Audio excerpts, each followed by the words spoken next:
In today's episode, we're going to talk about why the church doesn't promote every single thing that's going on all at once, how to help your church become a training center, and the process of innovating. Hey, thanks for joining us. Hey, Danielle. Hey, Derek. Hi, everybody. Hi. So I thought we'd start today a little more get to know you kind of stuff. Okay. I would like to talk about your fascinating coffee journey. Oh, wow. Yeah. And you're going to have to do a little bit of history. So the history was there are two things that I never drank growing up. Coffee and alcohol. Yeah, right. I was like a total teetotaler for like my whole life. And Get it? Anyway. And no coffee. Just never got into it. Yeah. So like people are always amazed that I made it through college without either of those beverages. It's like super Mormon-y of you. Yeah, kind of. Shout out to the secret lives of Mormon housewives. But here's what happened. My wife also was not a coffee person until much later in life, like our late 40s. I don't remember what year it was, but like we were in our late 40s. And she kind of got into coffee. My boys were already a little bit into coffee, like toward their late teenage years. And we were at a wedding, and I got a migraine. Oh, right. Oh, I forgot about that. Okay. And I was there without my medicine. And so I have this, we're at the wedding reception, I have this throbbing migraine, and both my wife and my kids looked at me and said, try some coffee. And so you should hear them make fun of this moment. Sure, yeah. Because I came back to the table, I drank some coffee, and I think Caleb says my quote was, "It's like fireworks are going off in my head." There's a little effect. So anyway, it had an effect. It didn't totally take my headache away, but it was enough to mitigate it till I got home. Anyway. Since then, I'm very much an espresso guy. Yeah. So we have a nice little fancy machine at the house where Kim gets her coffee and I do espresso. I'm not a nurse a cup of coffee person where I'm just like, I want to sit down with a long book and drink a cup of coffee. It's like, get in there and do your job. Yeah. Quick. Yeah. And so I'll do a double espresso in the morning, first thing, and then usually do a double espresso mid-morning some other time. Oh, wow. Yeah, I do 2 double espressos per day. Wow. Dang. And which I heard is the equivalent of 4 cups of coffee. Apparently an espresso. Oh, yeah. It's like watered down. Yeah, is the equivalent of a cup of coffee. So anyway, now I'm an espresso person. That's a leap. That's a lot. I did not know that I liked the taste. Like coffee for me was a means to an end. Right. Same as what you're saying with the fireworks. It was just like, this will make me, but I didn't like the taste of it. So I was like, I was doing a disservice to myself because there was sugar in it. So I was like counteracting the, So I went on Is it worth it? It's not worth. No, it's not. Right. It's not. You might as well drink like a Coke. Like it's not.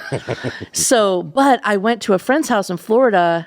We stayed at her aunt's, and she had like a really nice machine, like what you're talking about. And I had this like illy espresso or whatever. I was like, I'm sorry. I didn't realize that these things could taste good. So I went on like a quick journey semi-recently. So now I'm just like, I still do coffee more often than not with like some sort of cream, like just cream or half and half. I'm still not totally black yet, but I'm getting there. Yeah. Yeah. Coffee. Coffee. All right. Here's to coffee. Here's to coffee. Later in life. Correct. You don't stunt your growth. Right. That's what I always say. If you take one thing away from today's podcast, don't stunt your growth by early coffee drinking. Exactly. Okay. My favorite segment. Yeah. The pastor's inbox. So you, I think, probably earlier days, not as much anymore. It just depends. Yeah. Okay. So this is a topic I think that most leaders deal with in the church.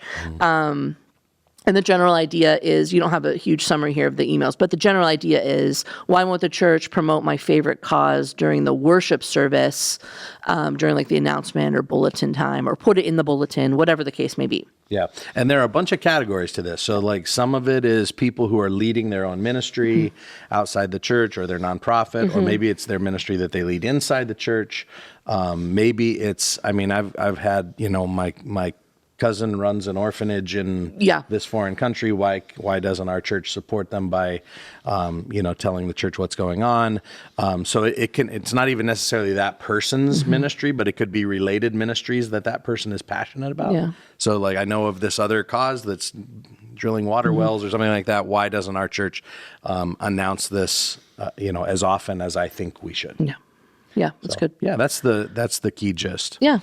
So, and like you said, I do think this is like a universal a drumbeat. Yeah. I think that a lot of pastors feel, and the tension is, and this when I think about like responding to an email. By the way, if nobody's picked up on this yet, we're not giving like word for word responses to the email. Oh yeah, I should have said that again. No, it's Sorry, okay. Yeah. But it's like these are kind of general ways to think about these questions, I think, is what we're trying to do here. So I know that the tension that we have, especially, in our church, we really try to empower people to lead ministries and to do things outside the walls and all that stuff.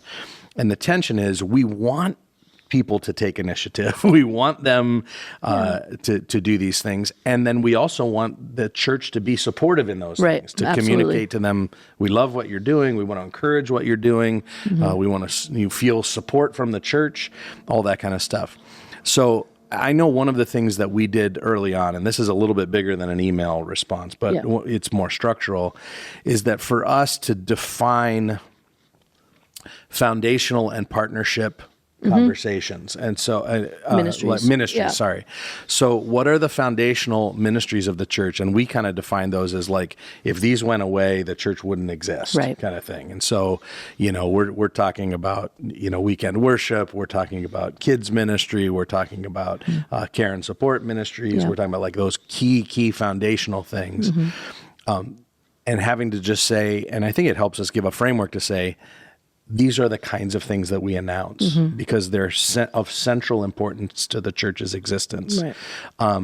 Then it's not like, and then there's everything else. Then we defined some categories of partnership. Yeah. So we said, the church will partner with these other ministries that maybe you're doing yourself, and that sort of thing. And I think just to build those categories was very helpful to us, not only for us to think about it, but for us to communicate to people, here's why we do what we do.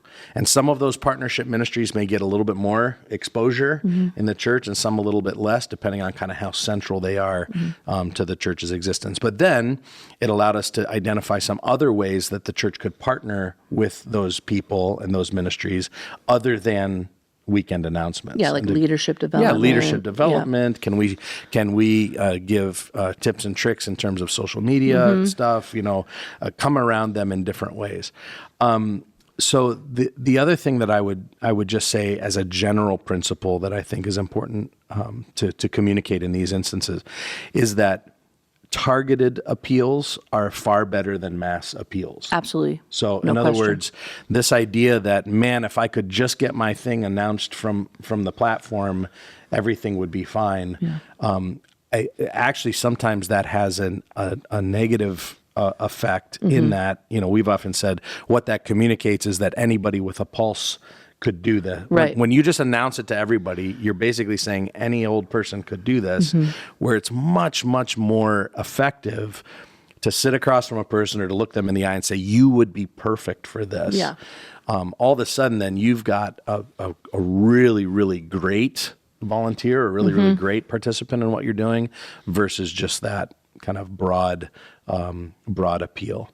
That's good. From a very, very practical standpoint, my last thing, and then I want to throw to you because you as our communications director for so long have had to deal with this too. But the other thing is just from a practical standpoint, I will often say there are a lot of people doing a lot of things in our church and in our community, and if we devoted a portion of time in every worship service to communicate all these things, we would no longer have a worship service. We would have a 75-minute commercial for everything else that's going on around us. And so we do have to draw the line somewhere. And we usually draw the line with, we don't do any announcements like that other than what are the central ministries of our church. Yeah. And I'll say, just to even double down on what you kind of already said, is if you're listening to this and you don't have a strategy, you don't have some sort of framework, it is really difficult to have that conversation with people because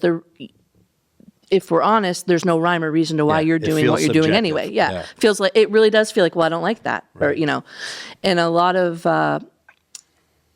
having a framework like that really helps mitigate that. And I've always been a person who says, like, I care equally about all these things that we're doing from an organizational standpoint. So it lets me, with that filter, be very, I just want to say like non-biased. So I'm not like, oh, I love the youth ministry, so I'm going to do this for them all the time. Like, it just helps.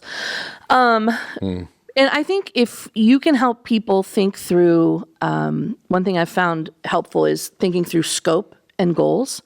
So sometimes someone might say, like, yeah, I'm really passionate about this ministry that I'm doing where I'm packing these bags for prisoners. Okay, how many people do you want to come to your house to do that? About 10. If they say 10 people and you have a church that has 150 people in it, that leaves out 140 people from being able to do that thing. So if you can look at a scope, like for us, we kind of landed on an 80 to 90% rule. So it needs to somehow apply to 80 to 90% of the people in the room in order for it to have an announcement. I think that helps, and it helps that person realize, oh, yeah, I can talk to 10 people. Right. And that's great. Another thing that we do sometimes is we will tell our leaders what's going on. So life group leaders can say, hey, let's go do this bag packing thing with so-and-so or whatever. We really try to get niche marketing. We try to leverage that as much as we possibly can because of what you said, because those conversations and connections can happen more effectively, I think. Yeah. And the other side of that is we've this has happened to us a couple times where the ministry seems like it's going to be big and, have this huge reach, but that ministry ends up having an infrastructure problem. So you might have 100 people sign up for something, but that ministry only trained 2 leaders. So 75% of the people can't participate now. Right. So for us, I think... Which in the end then turns those people kind of against your... Exactly. They had a bad experience. Yeah, and that just trickles down to tons of other things. Yeah. And that's one way that we said, oh, let's help them in other ways. Let's help them learn how to develop, learn how to find volunteers, learn how to lead so that their infrastructure is okay. And they can eventually lead larger ministries, whatever. So, yeah. And I would thank you for that. Yeah. And I know you've been the gatekeeper for a long time, which can be a very frustrating place to be because you have to feel like you're saying no to people that you want to say yes to because you believe in what they're doing. Absolutely. And so, but I do think that, as we're on this reinventing church journey, this is going to become even more and more of an issue for us to have to deal with, I think, all over again. Yeah. The other thing I was thinking, we never fully succeeded at this, but I do think there's something to be said, even going forward, with creating a place where all of these things can kind of be highlighted. So whether that's a web page or whatever, if there's a spot where we can send people to go, we've given you a little thumbnail there with a little description there and a link to where we just say, listen, all the stuff that's going on at our church, you can find out about it here at this one-stop shop. And so I do feel like that's probably something we need to talk about again and maybe develop going forward. Yeah, one of the things we found through Serviri, we found there are a lot of companies that do this where they will let you give people access to put in their own information, and then you can just put it on the website. The one that we're playing around with right now is called Volunteer Matters. But there are tons of free ones that you can just embed in your website, and then you're not managing all the info. You're letting the people manage. So you're empowering people to put in their info and stuff. So, but then you're making it easy for people in the church to go to whatever page to get the info. So, it's good. So that's, in the inbox, from the inbox. If you want to submit something, you can go to DerekSanford.com and submit an email or a question about an email. And also in the show notes, I don't want to speak for you, but I think the idea is you can, if you like the answer, you copy and paste it or make it your own or whatever like that. It's there for you as a tool. So feel free to go go use it. Yeah, we're basically including all this stuff as like bulleted points under that section of the podcast. So yeah, if you literally copy and paste and stick it in your email if you find it helpful. Yeah, great. Okay, so we're going to move on to a Reinventing Church topic, talk about becoming a training center, and we're going to invite Sarah Bird to join us. Sarah, thanks for joining us. Yeah, glad to be here. Yeah, thanks. This is Pastor Sarah Burt. Sarah has done tons of ministry at Grace all over the place, a lot of times circling the discipleship realm. And she is the mom to 2 elementary-age kiddos, married to Nate, mom to some barn cats. No, those are Nate's cats. Nate's cats, right? That's be true. clear. You support Nate in supporting the cats. Sarah's the type of person. She's a lifelong learner, Enneagram 5, and I would say Sarah around here is known for loving Jesus and loving God's word. Yeah, Sarah's just a really inspiring person that is very knowledgeable, and super excited to have this conversation with you. So thanks. No, thank you. Thank you. Yeah, no problem. Yeah, glad you're here, Sarah. Yeah. So why don't we start with you, Derek, you talking about why we're talking about this. Yeah. Okay. So the church as a training center, and I think this has been, as we get to these topics, I want to talk about some of the big moves, the big mind shifts that we're making, and so this is one of them. Sarah's been deep in creating some of our new experiences and that sort of thing to make this shift. That's why she's here. But I'll just give a couple of quotes, and again, we're always referencing back to this journey that we've had with Clarity House with Shane and Dave and the incredible work that they've done. So many quotes that are going to come out here are from those guys, but I know that one of the things that they said that just like arrested my spirit was, what if we put as much imagination into our training environments that we do into our teaching environments? And this concept that really, if we're going to shift to a disciple making focus, that disciple making really starts with not with where you want people to be, but where they actually are.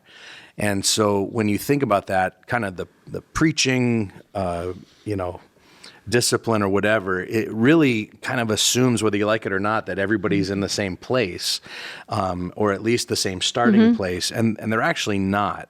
And so when I started to take inventory of just like how much teaching are we actually doing? And Dave's, challenging comment, he said, basically how much of your time, energy, and resources is going to Sunday morning stuff, which is very one-sided, very lecture-y, teachy, and basically said, if that number's over 90%, is that a church or a production company? And it's like, okay, bro, calm down. Shut up. Calm down. Yeah. So anyway, one of the things I talked about in one of my recent messages was this passage in 1 Corinthians 4:14, where Paul is writing to the church in Corinth, which has a bit of a reputation, and he says, "I'm not writing to shame you. I'm just writing to warn you that you have a lot of 10,000 guides is the word, or guardians, which is a word for kind of like a formal teacher or a lecturer, pedagogy. But he says you don't have any fathers." And his conclusion is, he says, so here's what you do about that. Imitate me. And then he goes, and I'll send you Timothy to remind you, again, not of my teachings, but of my ways. And so there's this idea that, the church in America is a lot like the church in Corinth, that we've got an abundance of teachers. You can listen to podcasts of the greatest teachers in the whole wide world, but this resonates so deeply of going, but you don't have any fathers and mothers. And in those days, what that meant was mentors, basically trainers, because what fathers and mothers would do in those days is when the child would turn 12, for the boys, if they didn't become a priest, they would come and go into the family business. And so the father, if he was a farmer, if he was a, whatever, he would take the child under his wing and teach him how to be a farmer. And the mother would teach the girls how to be a mother. So 12 years old, that's what happened. And so when he talks about the fathers and mothers, he's talking about apprenticing under someone. He says you have lots of teachers, but you don't have any apprentices, and or people to apprentice you. And so his solution again is imitate me, Imitate Timothy as Timothy imitates me, as I imitate Jesus. And, the question I think that we all wrestle with is, do I have a life worth imitating in that kind of disciple-making culture? And so, we've talked around here that, discipleship is really part information, but information is not enough. That's what teaching does. But it's also imitation. This is what Paul's talking about here, be like me. And then it's also innovation. Yep. And so, I know Dave used this great example about learning how to paint. Yeah. He said, I can give you a book about painting, and that's a great starting place, but that's not it. And he says, come to my studio so you can paint like me. But the idea isn't, in the end, so you can paint like me. It's so that you can paint like me so you can paint like you. And so there's imitation, but then there's also that innovation of like, do this in your own way. And so kind of the breakdown that we've looked at then is that in a disciple-making culture, we need to do teaching and we need to do training and we need to do tactics, which is really how does this play out in real life. And so that's kind of the lead into this idea that what would it look like for the church, not just to be a teaching center where people come on weekends and hear lectures, but what would it look like for us to transition into a training center? That's great. So you guys do you have any initial thoughts before I move on? I mean, I could just Add say on, that, like, I think we can all think of examples where that's personally applicable in our lives, right? Like, I was a Spanish major in college and I learned all kinds of stuff. I read poetry, I learned vocabulary, I learned, how to conjugate verbs and all the things. And then it wasn't until I was immersed in, a study abroad experience for months on end, living with a family, that then I was like actually being trained through direct mentorship, like you're talking about, in the language. But not only that, I was learning because I was in a family to live as they lived. And so what does it look like for me, Sarah, as an American to, become someone who can integrate into a whole different culture with a different language? And so, Yeah, that's good. I could have read all the books in the world and not have been, able to live it out. Yeah, when I look back over my life, the most profound time of discipleship, there were two that I think of. One is anytime Derek would have us to his house, just because you're just watching life. Right. It's just what you're saying. Right. But the long-term mentor that I had, the thing that changed for us was when it was dinner every Friday, come with me grocery shopping. It was literally watch me talk to my kid about this, watch me talk to my kid about that. It makes a complete difference. And I think, I'm excited for this conversation. And It's good. sometimes, sorry if I'm off track, but No. I feel like sometimes as the apprentice in that situation, you're well aware, you've made the intentional conscious choice of I'm going to be a learner and I'm going to learn to imitate and walk this out. And other times it's happening and it's hindsight that you're like, oh, Yep. they just apprenticed me to be their follower. Yes. That's good. So you have a little bit of a structure that you've thought through. Let's talk about there are some adjustments when churches are thinking of going from teaching to training. And again, this is like on the ground level stuff. Like we're in the middle of it. This is not, this is what we do now. This is aspirational. Some of it's happening and some of it is, in process. But I think this will be a good discussion. Yeah. So there are 4 adjustments that, we kind of brainstormed about a little bit of what this is starting to look like for us, as you said. And again, one of these other quotes that has arrested me is that the modern church is over-inspired and under-trained. Yes. And so we've got a lot of people that are like, yahoo, let's do it. Let's go be Christians. Let's go, and really have no earthly idea how to live that out in their real day-to-day life. And so, again, it's just this kind of call for the need. And I think just to go back, if you were listening before, we started this whole journey with those big shifts. Yeah. And this, I think, is the one that goes from wow to aha. So sitting in a seat and just being enamored versus what it's we can do. Wow, look at what they did Yeah. in that worship service, or that song was so great, or I love that sermon, to aha, I could do this in my real life. And so the first adjustment, I think about is from big rooms to small rooms. And so that in itself is kind of a primary, like, if the only thing that we're thinking about or doing is that big room on Sunday morning for an hour or an hour and a half, whatever, we have to start thinking about other venues, other sized venues where we can actually start to work this out. And we like innately want to do that. It's why if you get in the car with someone after church, Yeah. you will start having the conversation because there's like good. something in us that needs to talk through, chew on, say out loud, and process like the things that we just heard that just came at us from like that lecture style. But the question is, how can we help facilitate that active learning where somebody can, chew on it, get words out, ask the questions and all of that, so that those car conversations move into a space where there's somebody, guiding that conversation, help people get to next steps, all the things. Yeah. That's good. Yeah. Yeah, and there are things as you think about, Sarah, because you've been navigating some of these small rooms. Right. Like, what are things that you've noticed that can happen in a small room, that doesn't happen in a big room? Because I think in the big rooms, it's like the big rooms are great for inspiration. Absolutely. The big rooms are great for momentum, for feeling like, man, we're all in this together, and for the kind of those bigger movements. But like even just experiencing what you've experienced in some of these smaller training rooms, what are the things that you can get in that room that you can't get in a Yeah. So, you put together your big inspirational talk, you've got your 5 points, you've got your outline. In the small room, then it's like that first point, even as the person with the material who came up with all of it, as soon as the discussion starts moving around it, you're like, oh, this is where the people actually are. Like you're saying, this is where these people are in this moment. So you can do that, like pivot to where the person is, what their need is, what their actual question is, and kind of, you don't have endless hours in the world or anything, but you end up pivoting, tailoring, making it a unique experience for the actual people that are sitting there, which you cannot do when you're standing in front of 50, 100, 200 people, but you can if you have, 5, 10 people in a room. It starts getting much more personal and distilled down from like lofty ideas into granular things we can act on. That's good. Yep.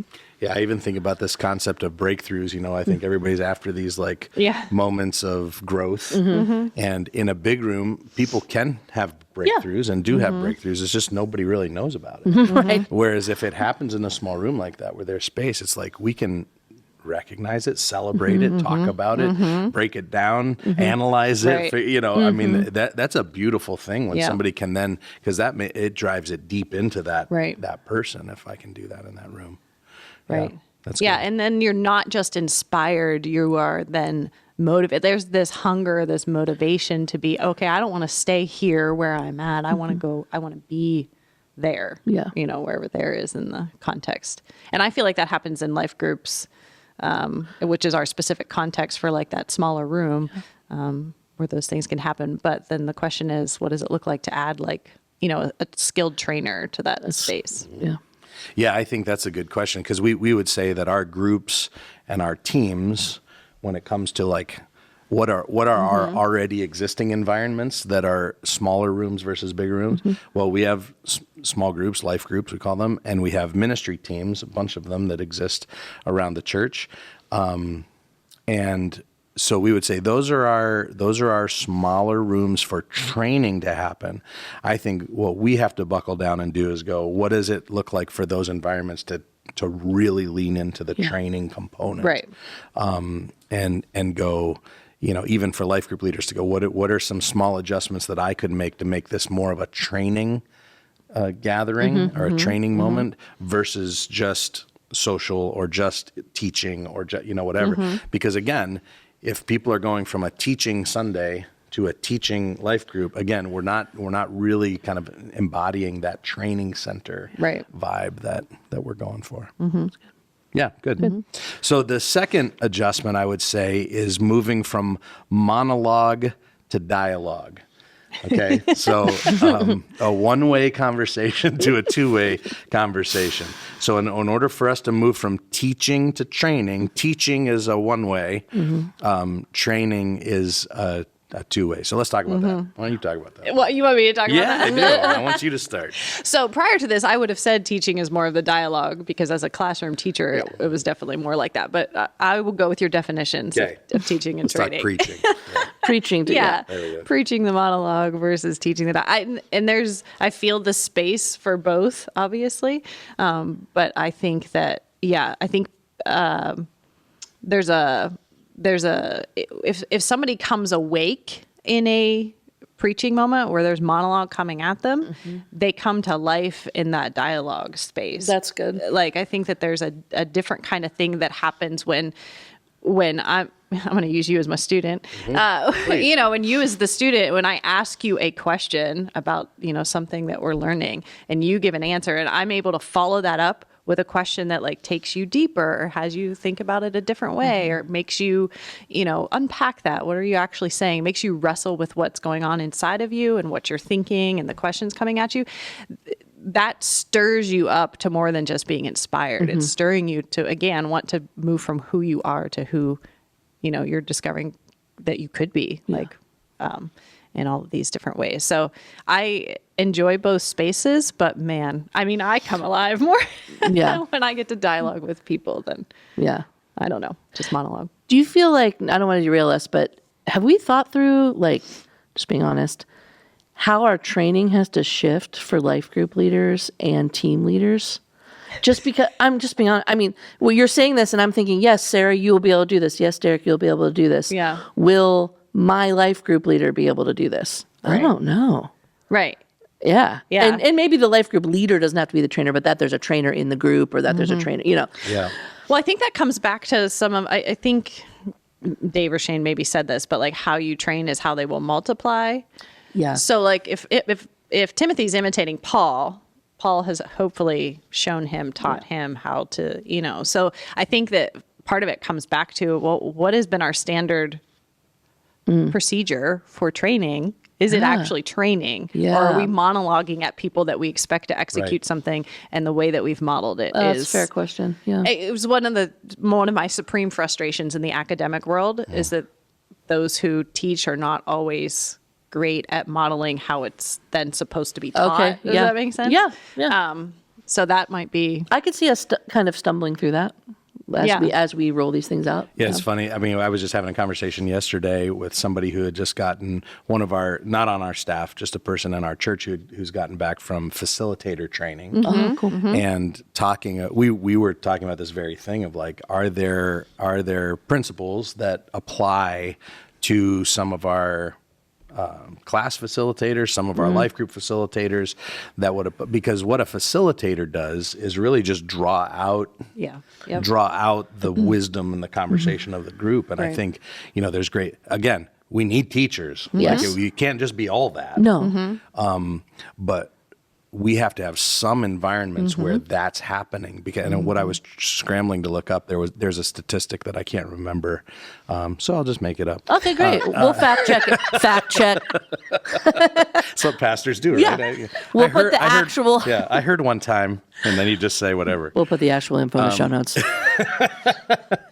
But it's about how much people remember or internalize based on these different kind of teaching models. And so, they remember 2% of what you said in a sermon. Right. But and then there's categories and it goes to like when they've discovered it for themselves or whatever, it's like 80% or whatever, so even just from like a retention standpoint of just, are people actually remembering enough of these biblical concepts to live them out in their real lives, and to assume that a sermon a week is going to accomplish that. It's not. Well, we've joked forever about we could plan a year of sermons and just keep doing the same year over and over and over again, and people will be like, "Cool, fine." Well, except that if we've then taken that big space material and made it such that in a small space, someone who is trained to facilitate can pick that material up and facilitate it. So and that's what we attempt to do with our our material for groups and teams is to provide leaders with the content they need to facilitate a good discussion. But it's all about training the trainers. It is. Yeah. It's good. And I think about, another way to think about this monologue to dialogue is to think about it as an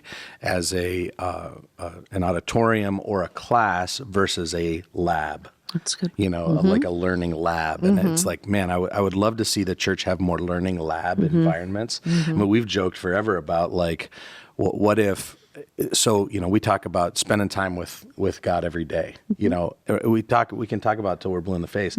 Do people actually know what that looks like? And what if we had little labs where people could workshop that together, where you could watch somebody do their devotions with God or read their Bible and just talk out loud about, and we've done this once or twice before, but it's like, we even talked at one time, what if we set up little pods around our, our entryways at every location, and just said, this is the time with God pod, and this is the, and literally have people just experience it, and like practice it. And I would just love to see some innovation around what does it look like for us to move from just this one way thing to where people are actually practicing it. We talked about that with the leadership one day.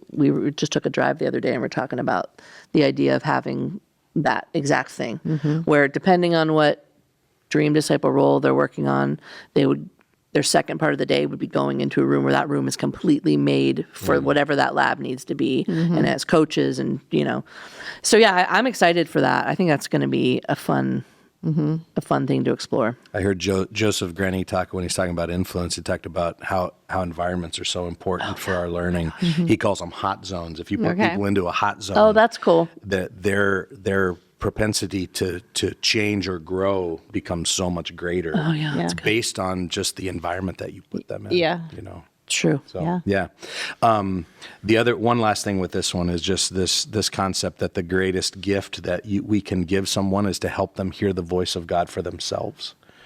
Yes. And man, that was another one of those arresting statements of just like, as a pastor, as a leader in the church, as whatever, like if you can help someone to hear God for themselves, that is better than 1,000 sermons that you could preach at them. Yes. And so it's like, then we ask, well, what environments will that happen in? Right.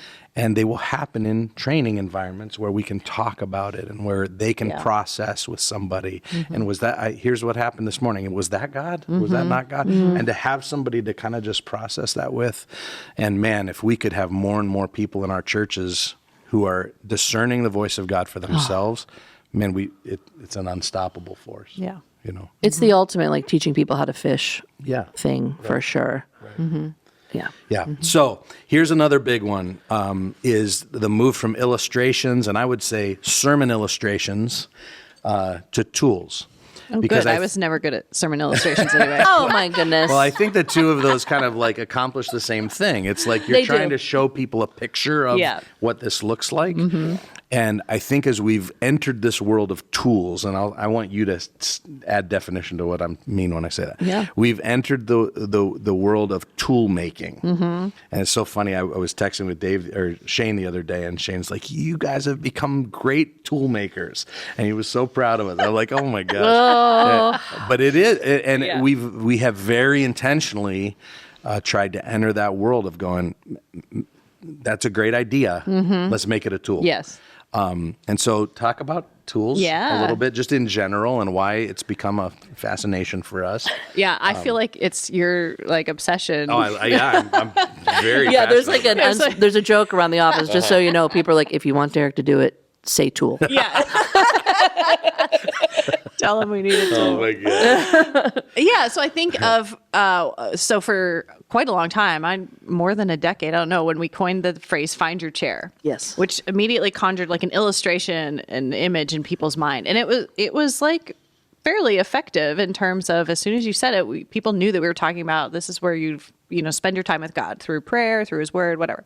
What we didn't have was something tangible to like lead people on exactly what you're talking about. So it's just this visual thing, but then how do we use it as, I think it turns into a mirror, which then becomes a window, is how that works. Yeah. And so how can you sit down with a tool called my chair and literally move from, I don't know how to spend time with God to, oh, now I see what I've been missing, and now I'm able to like put this into practice. So I think our tools are they are illustrated. I mean, literally, there's graphics on them. Yeah. Yeah. And I think they can be used, in that starting place of like an illustration, but then it very quickly moves to something you're able to quickly and easily put into action, sketch on a napkin, explain simply and clearly and do. Yeah. Like actually do. And I think it's fun, like the My Chair one, because we've been doing it for so long. We had a pretty good handle right out of the gate of, okay, the legs of the chair are, where's my chair? When do I find my chair? What am I doing when I'm in my chair? And who am I doing this with?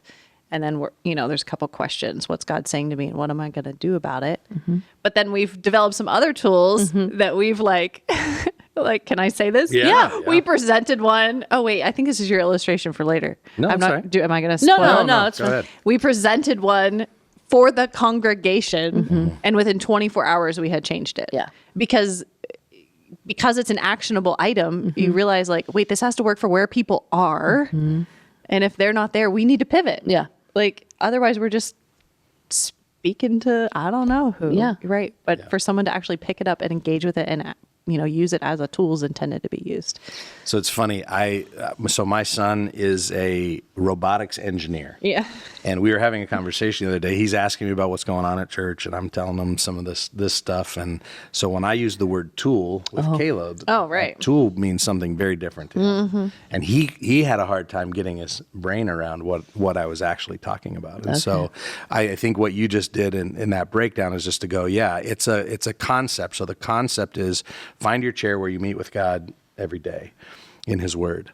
And for us to create a visual image that, again, people could reproduce on a napkin that goes, well, what goes into that? Well, there's a who, what, where, when kind of thing. Pretend those are the legs of the chair. And, there's two questions that are the seat and the back of the chair of, what's God saying to me? What am I going to do about it kind of thing. So the tool is just taking those concepts, the illustrations, ideas, pictures, like these guys said, it starts as a picture, and then it turns into a mirror by which you see yourself, and then it becomes a window through which you start to see the whole world. And so our tools, just to give people a context, we've created these 4 dream disciple roles that we want every person at our church to embody these 4 roles, and we're creating 2 tools per role that will help them to practice and live out and eventually reproduce those activities or those discipleship activities in their life. So Jesus' tool was a parable. Yeah. He used parables often. That was a key tool. And again, started as a picture, turns into a mirror, becomes a window. So, and with those tools, we've been talking about this kind of breakdown that these concepts start at an awareness level, and then they go to a competency level, and then they go to a proficiency level, and then they go to a mastery level. And I think one of our challenges is we're trying to figure out how do we create those kind of, again, training environments where we can walk people through that, like, okay, here's the tool. Now, what does it mean to be competent at that tool? What does it mean to be proficient? Right. What does it mean to master it and then be able to reproduce it to others? So that's the process that we're in right now, literally right now. Or literally right now. I literally had a meeting about You it had a meeting, and we're minute probably ago. walking out of here and going to another one. Yeah, Yes. that's good. Great. You had a fourth thought about teaching to training. Yeah, so this is the really more toward the role of the leader or the facilitator, is that you have to transition from being a communicator to being a connector, and then a coach, and then a consultant. And again, you don't have to be all of those things, but I think rethinking our role when you have a microphone in your face of just going, I'm more than a communicator in Right. this moment. I have to connect concept, I have to coach people, I have to connect them together, and then I have to, once they're doing it on their own, my job is more as a consultant. Yeah, So that's good. Well, and I think that there will also be a challenge as we do this, of like, who are our natural communicators, who naturally gravitates to connecting and coaching and putting some people in where their strengths lie. And, even as we build our muscles in all 4 of those areas, Yeah. I think that's an important thing. Like, we need to grow in this Yes. as we are trying to lead people. Yeah, that's really good. Too. yeah, I know for me, and I've had a couple of actually my mentors be really challenging me. This is a kind of a personal thing, but just as you guys know, I'm a preparer, and I tend to be an over preparer at times. I will fixate on whatever it is I'm presenting, and so that when I stand up in a room, I want to have every dot, T crossed, and also to make sure that I'm in control of the whole thing. Yes. I've thought about every angle, every detail. And, one of the things I'm being challenged on in this specifically is that that's not all there is. Right. When in a disciple making culture, like that, it can actually work against you. And again, I'm always till the day I die going to be all for preparation, but also there's this element of like, you need to be in touch with where people are at so that, like you said earlier, you can pivot and adjust. And it's not just, I'm going to dump truck this, unload this dump truck on you of information. Right. But I need to understand where you are so that I can help you take that next step. Right. Based on where you are. Yeah. Because our goal is people development, not my ability to get all the information out. Exactly. Right. So that it's just going to require letting go of this well-researched, well thought out, finely crafted thing that I had that was coming next, and being willing to be like, no, right. And now in this moment, this is the next thing you need for your development. We're going to sit right here. You gave tough. the benefit of the doubt for that preparation. Sometimes it's, look how smart I am. Yeah. Oh, wow, that's honest. Which is the dark side. Well, It's like I've prepared all this. Right. I have all these great quotes. Look at all this. Right, Look at how smart I am. Yeah. And that can creep in whether we like it or not. Well, because there's that quick thing from like, I've got knowledge, which means I've got power, which means I'm in control. Yeah. And so for me to suddenly be like, wait, you don't need all my knowledge about this right now, leaves me feeling like, well, you just stole my power and control in this room. Oh, it's about you. Oh, yes, it is. It's about this somebody just got else. deep. I mean, it's true though. I mean, Sorry. Well, you guys, and honestly, it literally just happened with the tools. We were like, oh, we have all this research and all these tools, and let's do all this thing and do all this. Wait, let's make it one page. Wait, take out all those options. Wait, you don't have to. Okay, let's get it to two questions. Like, we reverse engineered from your guys' genius down to how can they read it and figure it out themselves? Right. How can the tool help them help themselves? So think about what God has done with his word for us. Like he is infinite in knowledge, infinite. And yet also in his perfect wisdom, he's like, you can handle this much. This is exactly what you need for you to be exactly who I've created you to be, right? And so like there's nothing wrong with us gaining more knowledge. It's the wisdom to know this is what's needed at this time for this person, for these people. Like, so it's holding our knowledge with this wisdom side and discerning rather than just being like you're saying, the knowledge is puffing me up with look what I know and now it gives me control or whatever. So anyway, that's great. That's great. Okay. Good discussion. Thanks for joining us, Sarah. Yeah, thanks for letting me. Hey, one last. I think we have a place where people can go and peek at some of these tools. Oh yeah. And so we'll include those in the show notes. There's That's a a good website idea. where people can go if you're still like, what are these tools they're talking about? Where you can go kind of see what we're talking about. That's good. Thank you, Sarah. Thank you. Yeah, thanks. Fun. That was a good discussion with Sarah. It was. That was really great. Yeah, it was. I'll have to have her back. She's brilliant. I know. We all love Sarah. I know. So let's talk about anything that happened this week. One thing we talked about before we started is just this idea of reimagining and innovating, I guess. So what do you think? Yeah, so there was a conversation yesterday. This is one of these, kind of stop-start moments where you think you were on the right track, and then it's like, wait, I don't think that worked. So, we have a couple of ministries here, big ministries, one called Serveri, one called the Grace Leadership Institute, that as we're reinventing the church, it's like, what do we do with those? I mean, we have leaders around them, we have staff people around them, we have volunteers that are loyal to those things, and so we had a couple of brainstorm sessions where we gathered people together and said, we're going to reimagine Serveri and the Grace Leadership Institute into this new structure that we're doing. And they didn't go great. No. Because for a lot of reasons, probably, but they didn't go great. It was kind of confusing. It was a little bit stop and start-ish. And, we've been having more conversations about what do we do with that, with those people, people who are unbelievable, but also with these two ministries. And I think we came full circle around to like, they're both of those ministries are going to be part of what we're inventing new from scratch. And they're going to come under that somehow. And what we decided was we should probably invent the new thing. Yeah. And then figure out how those ministries kind of fit into that new thing. Right. Versus trying to re-engineer them to be the drivers of the new thing while the new thing isn't even invented yet. This is an example of if you were flying an airplane and trying to build it at the same time. It's That's right. exactly what we lived it out. We're living it out. Right.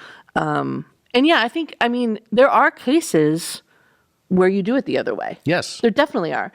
But because of everything you just said, all the things that are existing, and even just the timing of honestly what we as humans can handle. Right. You know, like your capacity is very big. You have like you can like think about a million different things at once, but like maybe someone else on our team 3 steps down from you, no. What I'm thinking right now is like we're all these like gears that are like, some are spinning really fast, some are spinning really slow. None of them are totally settled. And so I think our best foot forward at the beginning was, let's just do a little bit of everything.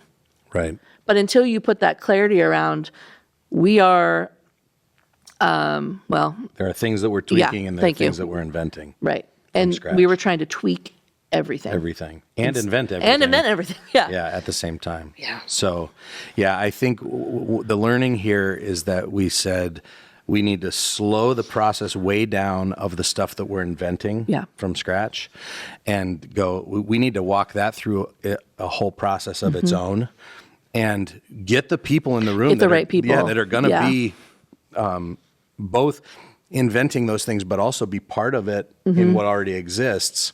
But it's not around how do we make sense of what we already have. Right. It's around what do we need to create, and then we can all kind of support and be excited about that. That's good. That new thing.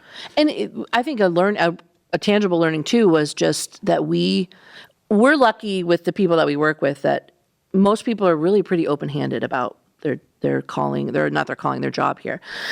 And so to be able to say, okay, for this season, you focus on this now until we're ready to do this thing that you're passionate about, like on our staff. And people have been great about that. Yeah. And it's helped us to put different people's genius to work in the right areas, which has been kind of cool too.